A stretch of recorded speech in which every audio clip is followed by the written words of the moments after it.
Hello and welcome to our Dot Weekly. I'm Darius in Hong Kong, bringing you a roundup of highlights from Dot News. Let's take a look at the stories that made the headlines this week. Hong Kong experienced a significant influx of mainland Chinese tourists during the recent Golden Week Lunar New Year holiday, with a staggering total of 1.43 million visitors from the mainland. Interestingly, during the extended holiday period, the number of outbound travelers from Hong Kong exceeded the number of incoming tourists, a trend that has become a norm in recent years. Hong Kong's Chief Executive John Lee said Tuesday that the planned Basic Law Article 23 national security legislation is to protect Hong Kong from possible damage. Lee said the government has received a lot of opinions since the month-long consultation period began in late January. According to the CE, his administration will carry on with its work to enact Article 23 at top speed, and that he believes LegCo will consider the bill as quickly as possible. Secretary for Commerce and Economic Development Algernon Yeoh said that the government expects the convention and exhibition industry to achieve or surpass pre-pandemic levels, given that certain large-scale events have already returned to Hong Kong. Yeoh pointed out during a press conference that throughout the second half of last year, 61 exhibitions were held in the city, 54 of which have been approved for a total of 265 million Hong Kong dollars in government subsidies. He also added that approval will be given for more exhibitions to be held in the city, and the number of people visiting Hong Kong will increase accordingly. Hong Kong saw an increase in population in 2023 thanks to a net inflow of residents.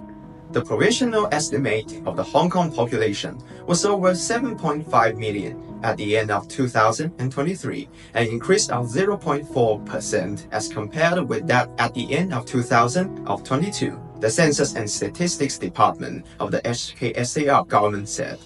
The population increase was mainly attributable to a net inflow of 51,700 Hong Kong residents recorded during the period, with an inflow of 40,800 one-way permit holders and a net inflow of 10,800 other Hong Kong residents. The population increased for the second consecutive year since normalcy resumed in Hong Kong, the department said. Hong Kong's unemployment rate remained 2.9% from November through January, the same as that from October through December, with experts saying that tourism and mega events will improve the city's labor market by attracting more visitors.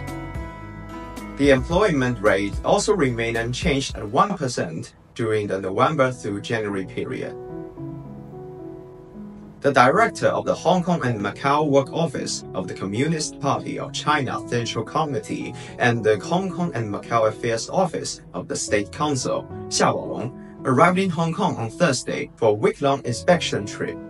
Xia then left for the government headquarters in Admiralty, where he met with government officials. On Friday, Xia met with Hong Kong's lawmakers. The legislators said they discussed a range of topics with Xia, including economic development, GBA integration, and Article 23 legislation. The Beijing official will go on to meet with district councillors, business chambers, and legal bodies during his stay. Starting from March 6, 2024, entry permits to Hong Kong and Macau will be issued in Xi'an and Qingdao for eligible persons under the Individual Visit Scheme, according to the Exit Entry Administration of the People's Republic of China. The endorsement is valid for 3 months or 1 year and good for 1 or 2 visits to Hong Kong. The endorsement holder can stay in Hong Kong for not more than 7 days on each visit. Eligible applicants may apply for a new endorsement once the current one has expired or has been used up. There is no quota on the number of endorsements to be issued. Alright, that's all from this week's Dot Weekly. I'm Darius in Hong Kong. Until next time, bye-bye.